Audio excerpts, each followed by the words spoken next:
Good morning, everybody. This is Sales Chatter. You got Jeff, you got Ryan. Good morning. We're going to crush it today. We got a great guest today, so let's get into it. Let's do it. Welcome to the HPLS podcast. Live, relevant, and high performance information, conversations, and education weekly.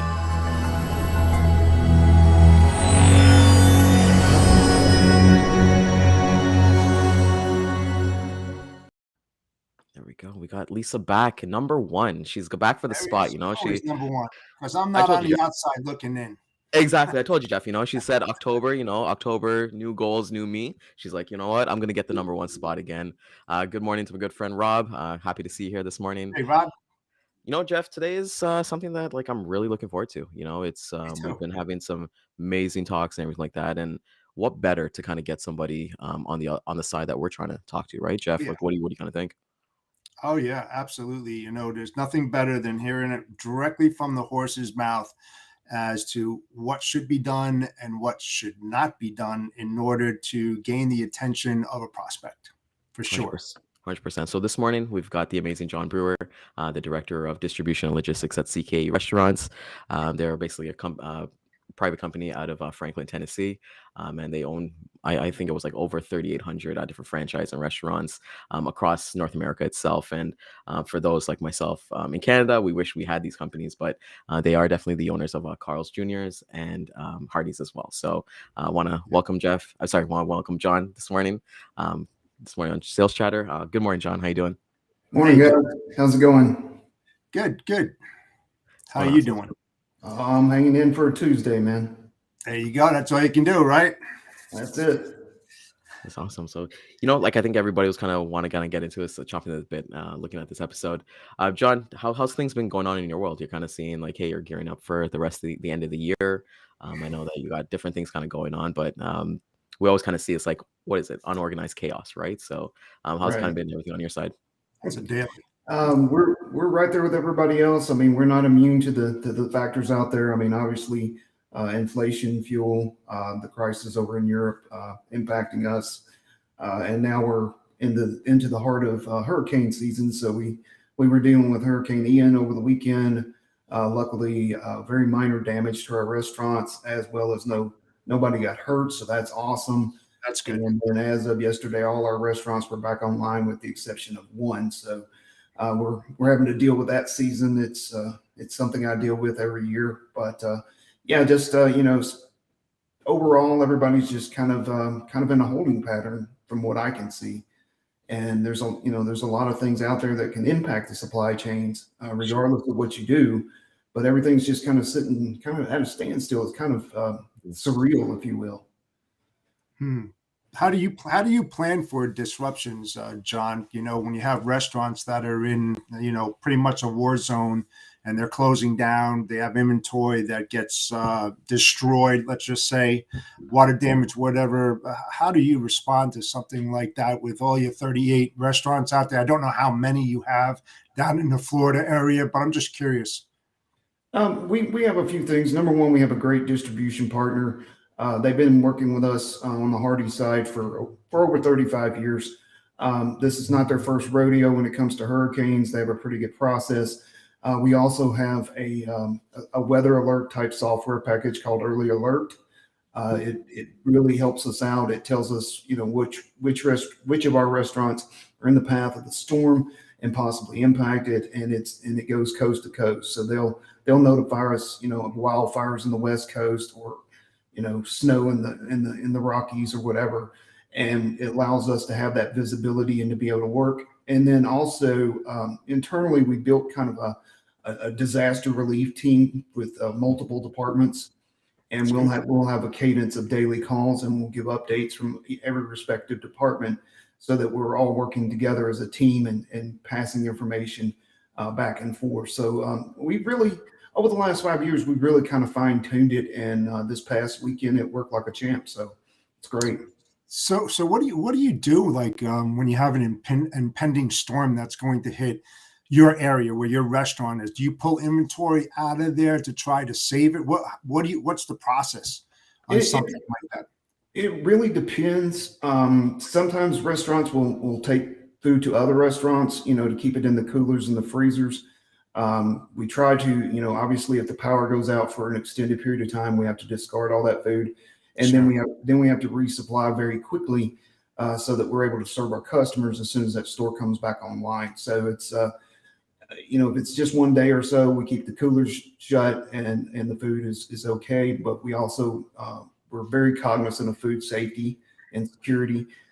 That is one of our mantras, and we will discard the food if it's unsafe. We will not feed it to our customers.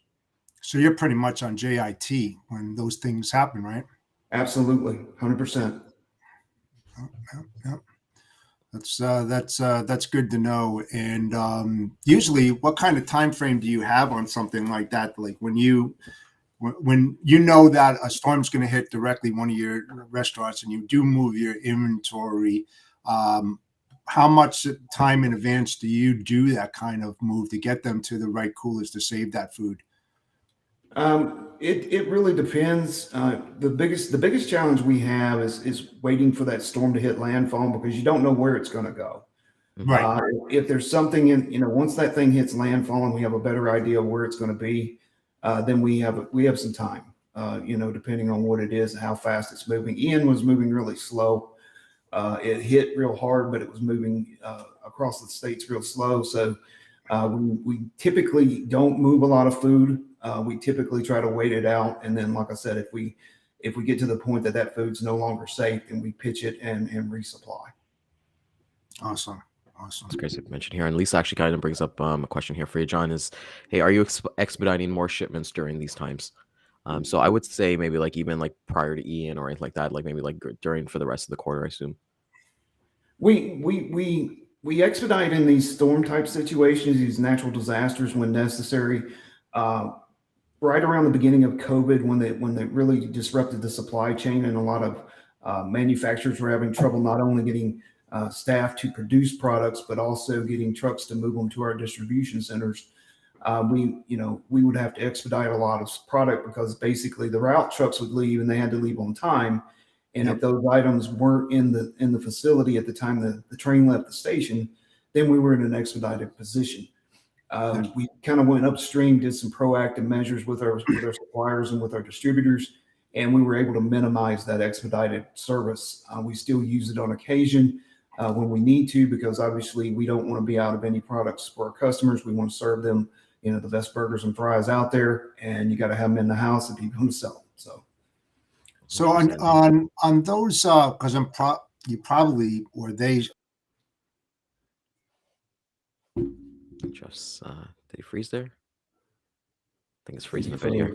Yeah, he froze a little bit here. I'm always going to come back, but one thing that I've always been a big fan that you've actually kind of helped me with during everything that's kind of been going on, like COVID and everything like that, is not focusing on, like, let's say like the burgers and fries, like the main things that you would think a company would have, but things like let's say like ketchup packets, the mustard packets, napkins, straws, and things like that.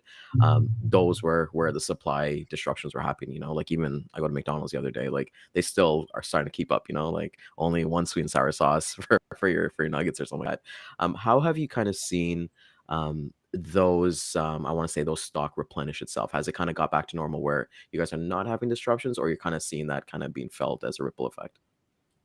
We're not seeing what we were seeing right at the beginning of COVID. It's obviously diminished dramatically. We do have a few areas where it's kind of chronic. The supplier hasn't fully gotten back online; they're still struggling. But we have also diversified our supplier base so that we're able to bring in multiple sources. If one happens to go down, we're able to move to another one. We also work with our distributors, and if they have like a stock item that's non-proprietary, then because they're doing both broadline business and systems business, we'll look at their stock items, and if it meets our stringent specifications, then we'll just sub that in as well. So. Again, just trying to think outside that box and use all the resources you have at your fingertips to minimize those situations like ketchup packets and straws and so on. Yeah, John, getting back to that, when you, I'm just going to take an educated guess on this. Since your restaurants, they pretty much don't have a warehouse in them, and basically your trailers are rolling warehouse. Do you have set schedules and times that you run your routes where no matter if you have a certain amount of inventory or not, those routes are dispatched on a daily basis? Like you have your interim orders, like a LTL type, and then you have a stock order where you hit multiple restaurants, like a milk run, sort of speaking?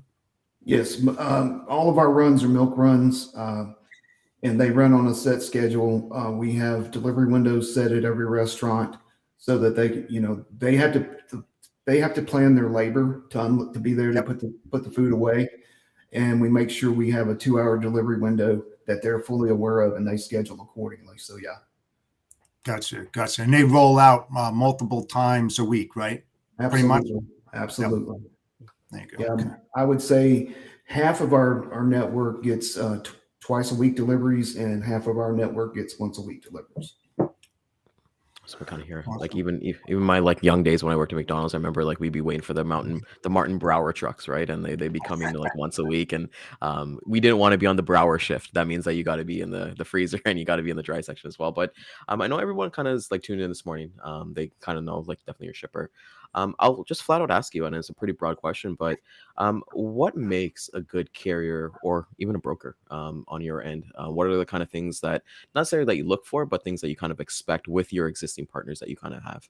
Right, and Jeff pretty much knows all my answers, so but I'll be happy to share them again. He understands my frustration. I'm looking for I'm looking for transparency. I'm looking for integrity. I want somebody who's going to be proactive. We all know this is supply chain. We all know issues happen, challenges happen out there every day, and I've had in the past some carriers that didn't have a problem bringing me their issues, but didn't bring any solutions. Hmm. And I'm like, okay, guys, we're a partnership. We got to work together, and I'm working on my side. You need to work on your side and bring me a solution. And if it works, we'll run with it. Also, you need to tell me there's a problem before my customers tell me there's a problem, because I want to be proactive with my customers, just like everybody else does, and say, hey, yeah, we had an issue. The truck went down, but we're repowering it and we're going to get it to you.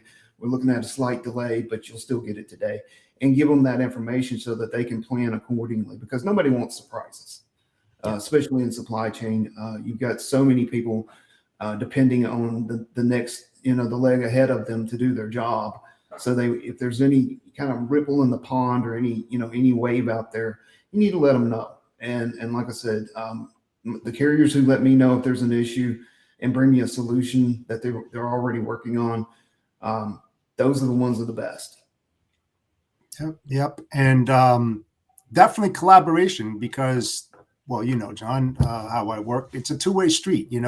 Issues do happen on the logistics internal operations. And if something came up, I would bet my house on it that you would reach out to a carrier and saying, hey, listen, got a little bit of problem here. It's going to be a delay. Just want to give you a heads up that when you do get here, you might be here a little longer than what's expected, because that's how you build long-term business relationships, right, John? It's a two-way street.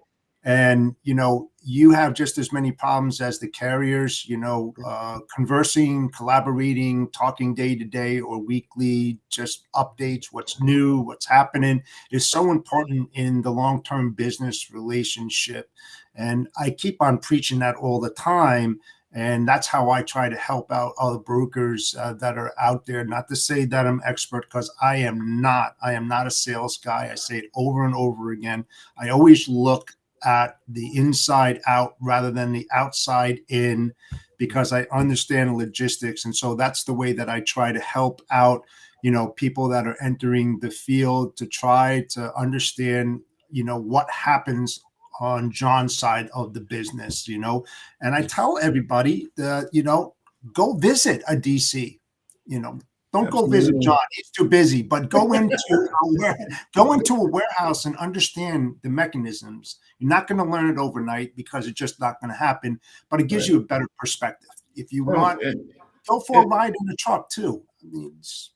Absolutely. I was mentioning to somebody earlier this week on LinkedIn that my first job was working as a short haul dispatcher for MS Carriers in Memphis, Tennessee. And they had a liberal rider program, and I would ride out with my drivers, and I'd help them unload the trucks. I would do everything just to get the experience, and of course that garnered their respect. But at least I knew what they were dealing on the other side of that phone, and it really it's an experience I didn't think much of when I was doing it, but when I got to the shipping side of the house and sat across the table from the carriers, and I Oh, could understand what they were going through and work with them on a win-win, if you will. win, And win, win. yeah, so it was worth its weight in gold. What I've seen, and this is just, I don't do my business this way, Jeff, and you know that, but I see a lot of shippers out there who are obviously inefficient as well and have their own challenges, and they're not really willing to do anything about it. And Yeah. it's costing the carrier money, and of course, the carrier has to raise the rates. And I'm like, as a shipper, I've got levers and buttons behind the walls that I can fix and get it right and reduce your cost. And of course that helps my bottom line. It helps your bottom line. And again, to Jeff's point, win, win, win. And it is a partnership. And the carriers, I expect them to meet me halfway, but I expect from myself to meet them halfway. And if there's things at my facilities that are not operating the way they should, then I need to try to improve those with that carrier as well, because it is a partnership, and you both have to work on it. It's hard. It is, and that's what's crucial about having carrier roundtables with your service provider, where everybody basically sits down and you talk about the operations. It's not meant to talk about accessorial charges and the No. rates and everything, but it's trying to get everybody on the same page, especially if you have a huge operation. It's very beneficial because you're sitting down and carriers are talking about their issues, and one learns from the other. Then they learn more about the shipper and the problems that they're having. And then the end result is that you're going to decrease your cost just from a conversation. Even if it's like a WebEx, or you're able to go and see, as an example, John. Don't bother him though; he's too busy. To get things done.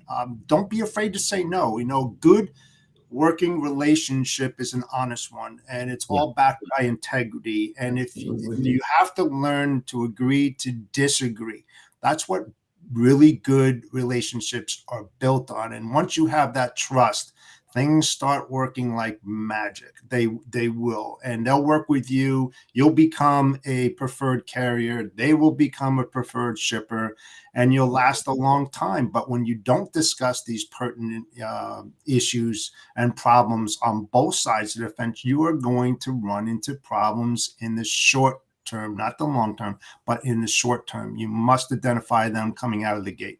Absolutely. Absolutely. And in my case, a lot of times they're always bigger shippers out there, right? Yeah. And typically the 800-pound gorilla is the one who gets the capacity. But to your point, if you have these relationships and if you treat it just like we've been discussing, you will find that carriers will come and work for you just because you're easier to deal with than the 800-pound gorilla. So you can secure capacity too. And then also, this is a pay it forward business in so many respects. I've had Yes. carriers come to me and say, "Hey, I'm trying to get a driver home. He lives here. Do you have a load?" And I'll give him the load. And vice versa. My ox is in the ditch.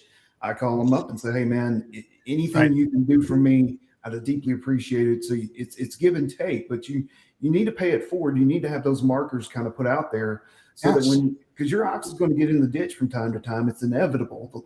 The odds are against you.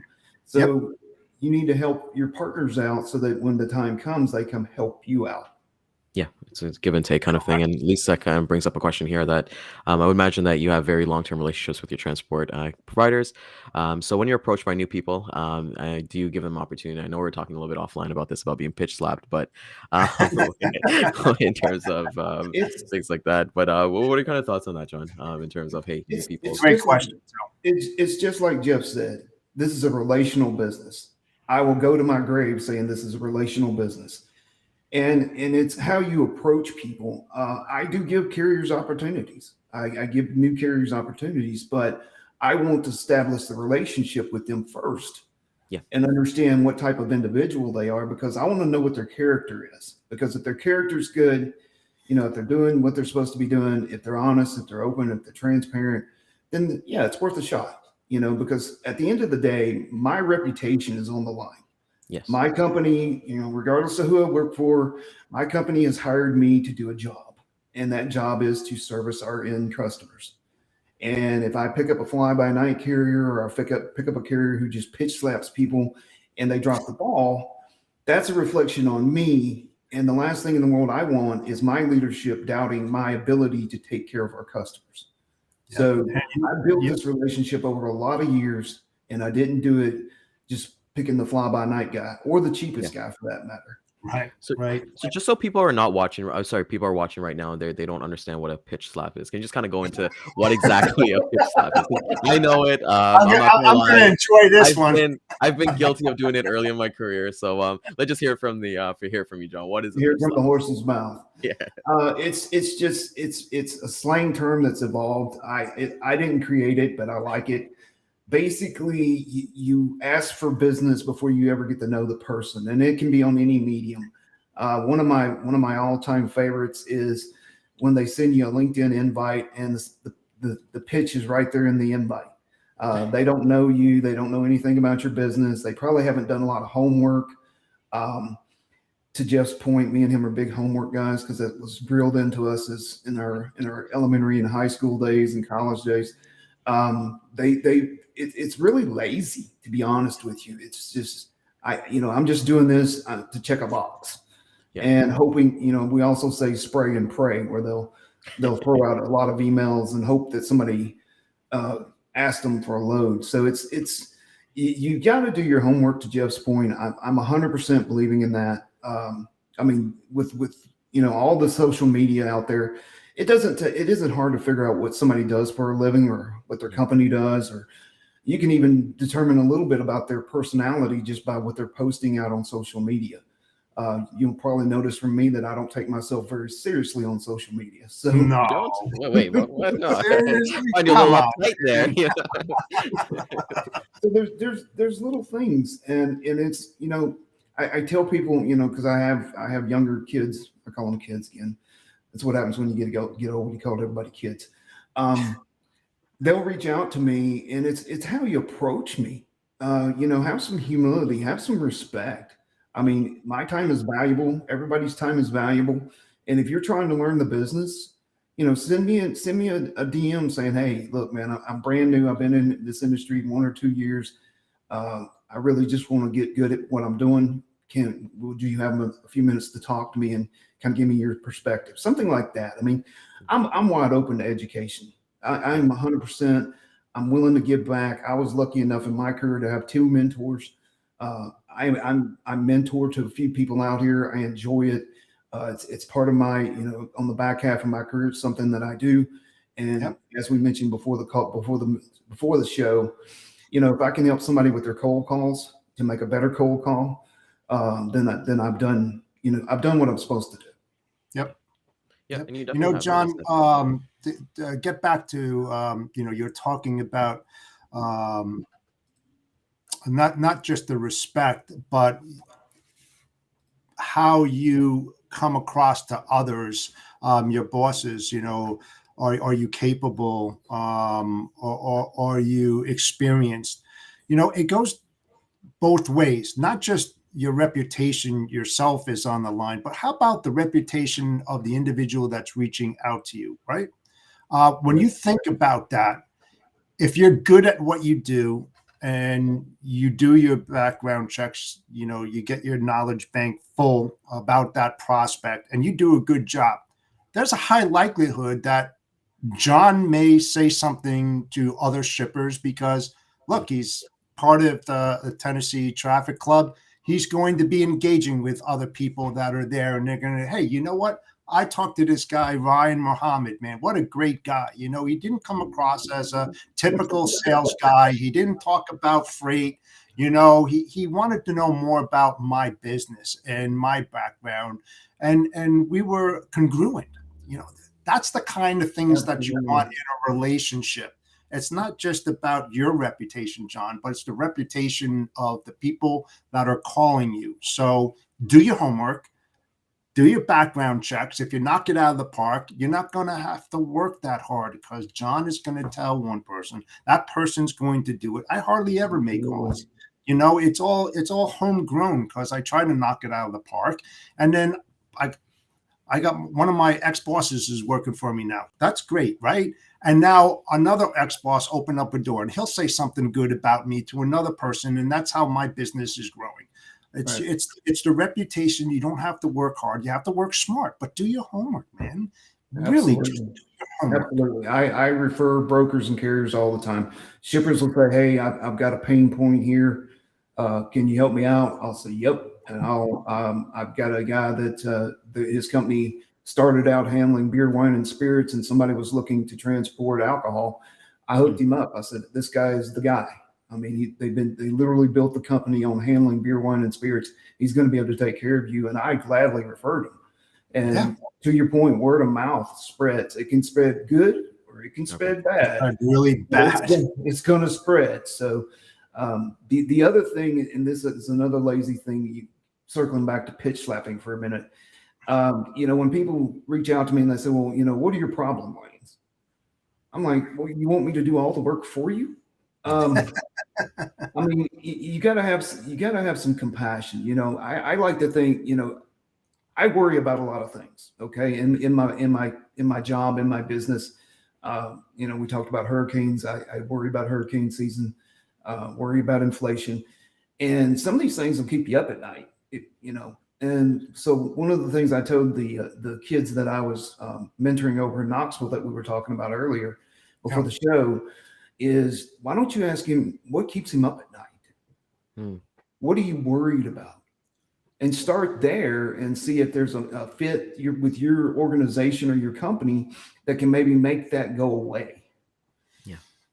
And then if you take something off his plate and he or she doesn't have to worry about that anymore, that is going to enamor them to you like nobody's business, because they know that not only are they you're looking out for your own company as a carrier broker, you're also looking out for your customers and trying to make their lives easier as well. 100%. And then I'm a big believer in what kind of helped me is that you kind of find out what the experience, like I believe that I don't like move freight, I don't ship freight, I sell experiences, right? Like, so for at CKE, the experience, if I was like gonna approach you, is like the experience that I want to give is like somebody coming into your store for the first time and having the best burger and the best fries and having the best experience of that. It's not about the shipping, it's not about anything else. But even when you do look at different industries, and you mentioned the carrier about the alcohol, that's where Jeff and I kind of like always talk about, find your niche, find something that you can be really good in and just maximize it. Like our industry, I say this all the time, our industry is a $800 billion industry.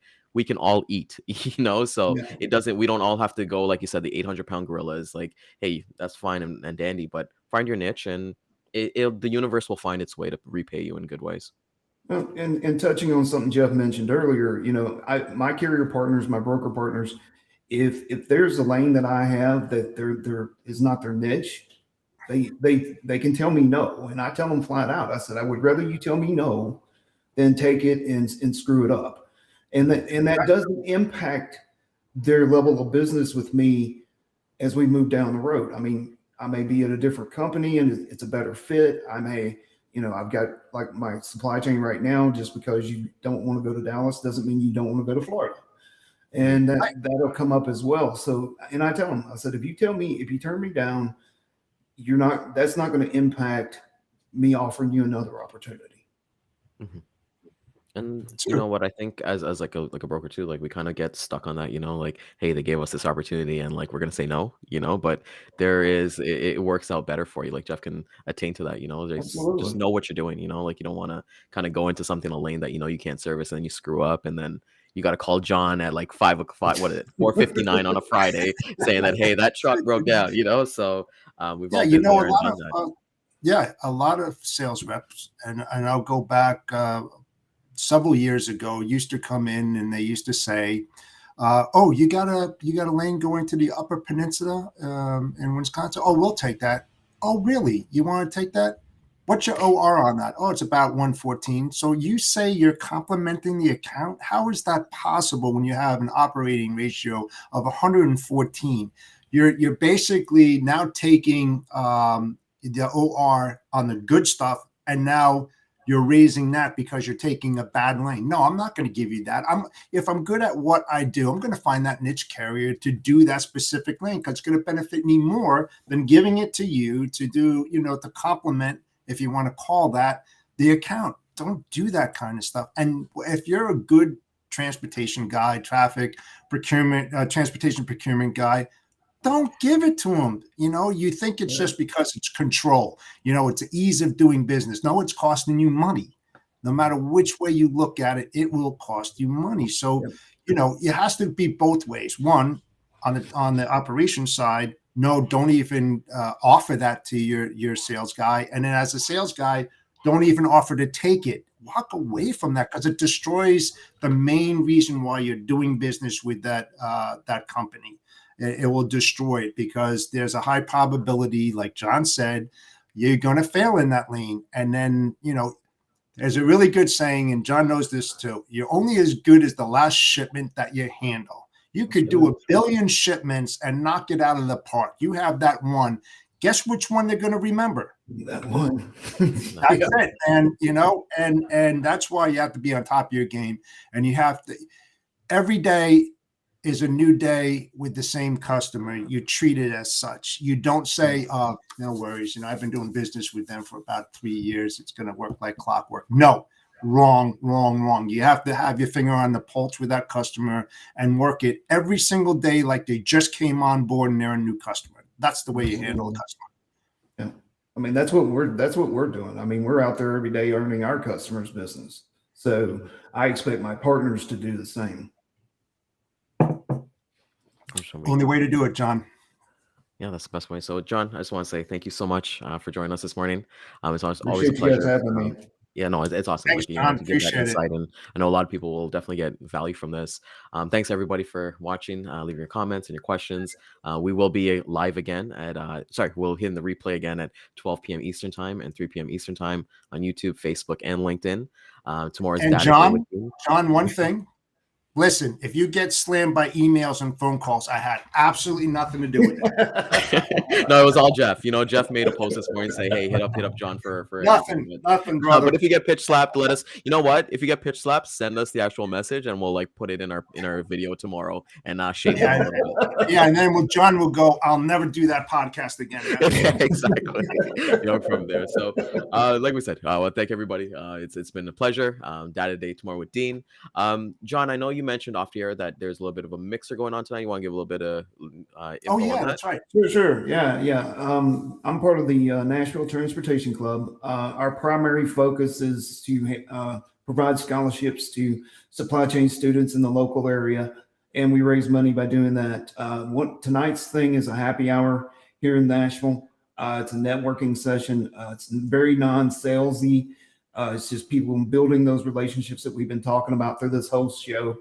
And it's really a fun time, and we'll have a good time. I think we're doing movie trivia tonight too, which is also going to be a hoot. And just looking forward to seeing everybody out there and building those relationships and starting new ones. Yeah, and if you can't find John, just look for him. He'll be at the bar. Yeah, I saw that yesterday. Yeah. Well, it is happy hour, We'll change from happy hour to happy night. So there we go. You have to have a happy hour in logistics, no matter which way you look at it. Absolutely. All right, gents, always a pleasure. Enjoy the rest of your day, guys, and everybody go crush yourselves. Have a great day, guys. Centurion Trucking, our motto is people before profit. Today's market requires more transparency, consistency, and focus on what our clients need to win. Centurion Trucking and American Logistics are poised to help their clients achieve and surpass their targets.